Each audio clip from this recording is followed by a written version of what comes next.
म्हणून हा काव्यांचा रावो, ग्रंथ गुरुवतीचा ठावो, येथून रसा झाला आवो रसाळपणाचा. म्हणून महाभारत ग्रंथ सर्व काव्यांचा राजा आहे. सर्व काव्य आहेत ना, काव्यात्मक आहे. सगळी भाषा भगवान व्यासांची काव्यात्मक. गद्यात्मक बोलता येत नाही लोकांना, काव्यात्मक बोलायला फार प्रतिभा लागते. अनुप्रास, अलंकार, काय काय पान, प्रत्येक ओवी काव्यात्मक आहे माऊलींची. रसभरीत आहे, अमृतमयी आहे. सगळ्या नवरसांचं भांडार आहे. लावण्य पूर्ण शब्द आहेत. तसंच महाभारतांचं आहे. महाभारत हा ग्रंथ सर्व काव्यांचा राजा आहे. निरनिराळी काव्य ह्या वसुधेमध्ये निर्माण झालेली आहेत. तर हा काव्यांचा राजा आहे हा ग्रंथ. सर्व प्रकारच्या ग्रंथाच्या थोरवीचे ठिकाण आहे. कुठलाही ग्रंथ घ्या त्याच्यापेक्षा श्रेष्ठत्व आहे. कारण शेवटी भगवद्गीता कशात आलेली, सर्वच श्रेष्ठत्व याच्यामध्ये आहे. थोरवी याच्यात आहे. व येथूनच सर्व रसांना रसाळपणाचा आकार आला आहे. रसांना रसाळपण मिळालं ते महाभारतामुळे. मी नेहमी म्हणत असतो, मराठी भाषेला देखील एक लावण्यवती स्वरूप जर दिलं असेल तर माऊलींनी. प्रचंड रसयुक्त शब्द संपदा फक्त माऊलींनी निर्माण केली. आणि तीच गोष्ट भगवान व्यासांची, की रसाला देखील रसाळपणा यावा. काय शब्द आहेत, रसालाही रसाळपणा यावा. हे पा, श्रोते जर चांगले असतील ना तर रसमाधुरी वक्त्यांच्या तोंडातनं निघाल्यानंतर त्या रसाला देखील रसाळपणा येईल. पण श्रोते चांगले नसेल तर तो रसही ड्राय होऊन जाईल, काही होणार नाही. म्हणून रसाला रस मिळाला आहे, आकार आलेला आहे. म्हणून या काव्यांचा रावो, ग्रंथ गुरुवतीचा ठावो, येथून रसा झाला आवो रसाळपणाचा. देवीची ऐकानिक एक, येथून शब्द श्री सशास्त्रिक, आणि महाबोधी कोवळिक दुनावली. तसेच याचे आणखी एक महत्व आहे का, या ग्रंथापासून शब्दांच्या श्रीमंतीला वैज्ञानिक सतशास्त्रीयपणा आला आहे. हे पा, वक्ता आणि लेखक आणि कवी कसे असावेत, एकाच वाक्यात बोलायचं तर त्यांची शब्द संपदा श्रीमंतीची असावी. भिक्कार चोट शब्द निघून नाहीत. लक्षात घ्या काय म्हणलं ते. बोलताना असं वाटलं पाहिजे काय शब्दाला श्रीमंती आहे, श्रीमंत शब्द यावेत. आता श्रीमंत शब्द एका वाक्यात जर सांगायचं तर खूप मोठं आहे.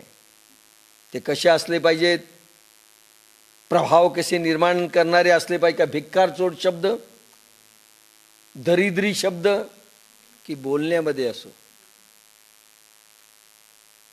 शब्द वापरावेत, पण त्याला एक श्रीमंती असावी. भिक्कार चोट शब्दांची रचना करू नये. टुकार आणि भिकार चोट, गोड शब्द असावेत, की त्याच्यामध्ये एक शब्दांची श्रीमंती असते, ती त्याच्यात निरूपित असावी. तसं निरूपण व्हावं. तसं महाभारतामध्ये आहे आणि ज्ञानेश्वरीमध्ये देखील आहे. आणि पुढे शब्द आहे पहा, सतशास्त्रिक. सतशास्त्रीय शब्द संपदा महाभारतामध्ये आलेली. सतशास्त्र म्हणजे काय? सतशास्त्र म्हणजे तमोगुण आणि रजोगुण संपल्यानंतर केवळ सात्विक शब्द रचना, सद्भाव ज्याच्यामध्ये असेल, सद्गुण ज्याच्यामध्ये असेल, दैवीपण ज्याच्यामध्ये असेल, त्याला म्हणतात सतशास्त्रीय शब्द रचना. सतशास्त्रीय. आणि दुसरं विज्ञान असेल ज्याच्यामध्ये. शास्त्रीय म्हणजे वैज्ञानिक बैठक. फक्त शब्द श्रीमंत वापरले पण अर्थ काहीच निघत नाही असं नाहीये. वैज्ञानिक शब्द संपदा, सतशास्त्रीय शब्द संपदा महाभारतामध्ये आली आणि तीच ज्ञानेश्वरीमध्ये आली. त्यामुळे काय झालंय? आणि त्यामुळे गुरूंच्या उपदेशापासून उत्पन्न होणाऱ्या महाबोधातील नाजूकपणा दुणावला.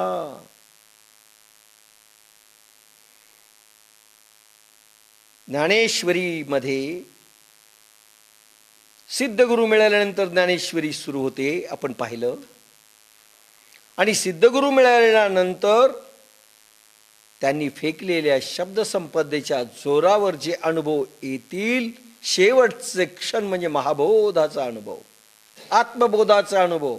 महाबोध, आत्मबोध, आत्मसाक्षात्कार, आत्मा स्वतःहून बोध देईल अशी शब्द संपदा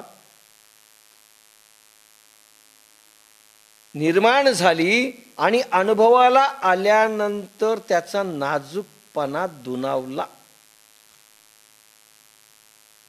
पुन्हा याच्यात रहस्यमय. शब्दाची श्रीमंती आहे, पण वैज्ञानिक बैठकही आहे, विज्ञान आहे, अनुभव आहे, महाबोधाचा अनुभव देण्याची क्षमता आहे, पण नाजूकपणा शब्द वापरलाय. नाजूकपणा म्हणजे ज्या महाबोधाचा अनुभव सांगण्याकरिता शब्द तोकडे पडतात, ते शब्द देखील प्रगटू लागतील. नाजूक नाजूक अनुभव, गहन अनुभव, रहस्यमय अनुभव शब्दांमध्ये येऊन सांगण्याची कला ज्ञानेश्वरीमध्ये आहे आणि महाभारतामध्ये देखील आहे. त्याला म्हणतात नाजूकपणा. पुढे येईल ते काय आहे ते. एथ चातुर्य शहाणे झाले, प्रमेय रुचीस आले, आणि सौभाग्य पोकले सुखाचेत. एथ चातुर्य शहाणे झाले. या महाभारतात विज्ञानी कर्मातील कौशल्यात शहाणपणा आला. शहाणपणा शब्द महाभारतामध्ये संसार आणि परमार्थाच्या कला शिकवलेल्या आहेत. परमार्थ कसा करावा, संसार कसा करावा, संसार करून परमार्थ कसा करावा, याच्या कला शिकवलेल्या आहेत, याच्या युक्त्या दाखवलेल्या आहेत. विज्ञानी रहस्यमय भांडार त्याच्यामध्ये, ते ज्ञानेश्वरीमध्ये देखील आलेलं आहे. चतुरतेने त्याचा उपयोग केलाय, पण शहाणपण देखील त्याच्यामध्ये आलंय. चातुर्य म्हटल्यानंतर बदमाशच माणूस चतुर्य होतो, म्हणजे आपल्याला वाटतं बदमाशच, म्हणून शहाणपण शब्द वापरला. चातुर्य शहाणे झाले. चतुर म्हटलं की बदमाश. आता बदमाश शब्द उडवायचा आणि शहाणा शब्द वापरायचा. ते चतुर आहेत पण शहाणे पण आहेत असं म्हणलं म्हणजे लक्षात येतं. चतुर आहे म्हणजे आपल्याला वाटतं बदमाश आहे, फसवेल आपल्याला, जरा दूर जा. महाभारतामध्ये चातुर्याने शब्दांची रचना केलेली आहे, पण शहाणा करून सोडण्याकरता देखील आहे, ज्याच्यामधनं विवेक जन्म घेतो. विवेक जन्म घेतो म्हणून शहाणं म्हटलंय. एथ चातुर्य शहाणे झाले, प्रमेय रुचीस आले. चातुर्य शहाणे झाले, कर्मास बुद्धीची जोड, तत्वार्थास गोडी आली व त्यापासून आत्मसुखाचे भाग्य आत पोचले गेले. बुद्धीची जोड दिल्या गेलेली. शहाणं का झालं? चतुरता हा मनाचा स्वभाव आहे, शहाणपण हा बुद्धीचा स्वभाव आहे. मन आणि बुद्धीचं ऐक्य झालं की चतुरता प्लस शहाणपण प्रगट होत असतं. आणि बुद्धीमध्ये विवेकाने जन्म घेतला म्हणून शहाणपण प्रगटलं. प्रमेय रुचीस आले.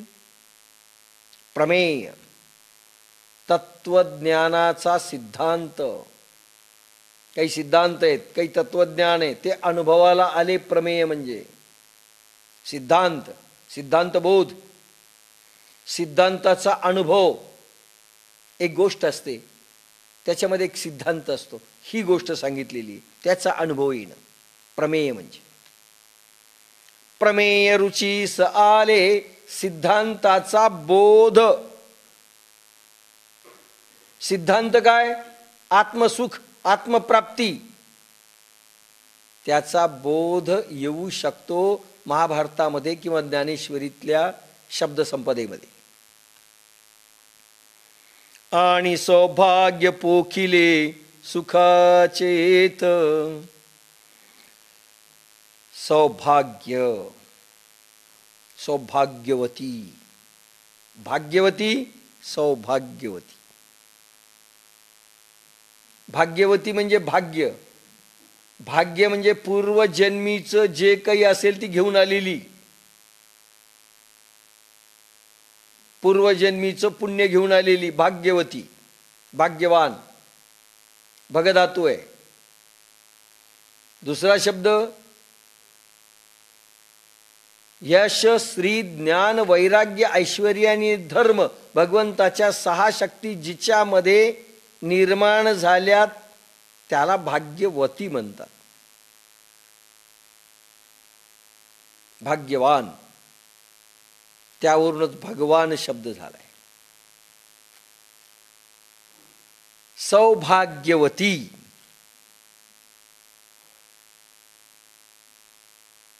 सौ भाग्यवती, भगवंताचं पूर्ण ऐश्वर्य घेऊन प्रगटलेली, त्याला म्हणतात सौभाग्यवती.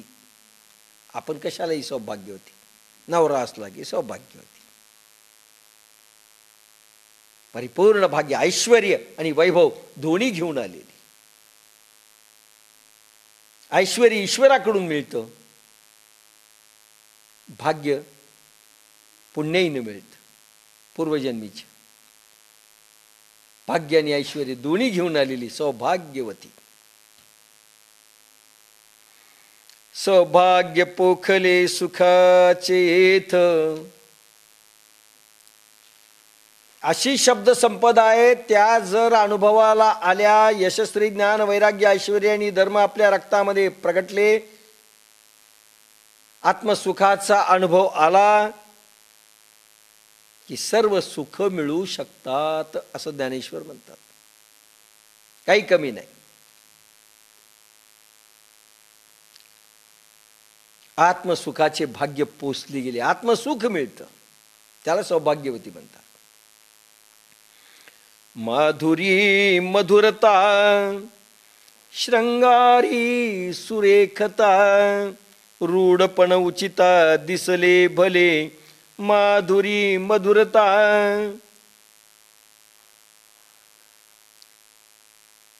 भागवतामध्ये, महाभारतामध्ये आणि ज्ञानेश्वरीमध्ये माधुर्य आहे. शब्द माधुर्ययुक्त आहेत, पण त्यालाही मधुरता आलेली आहे विषयांमुळे, आत्मसुखामुळे, दैवी शक्तीमुळे.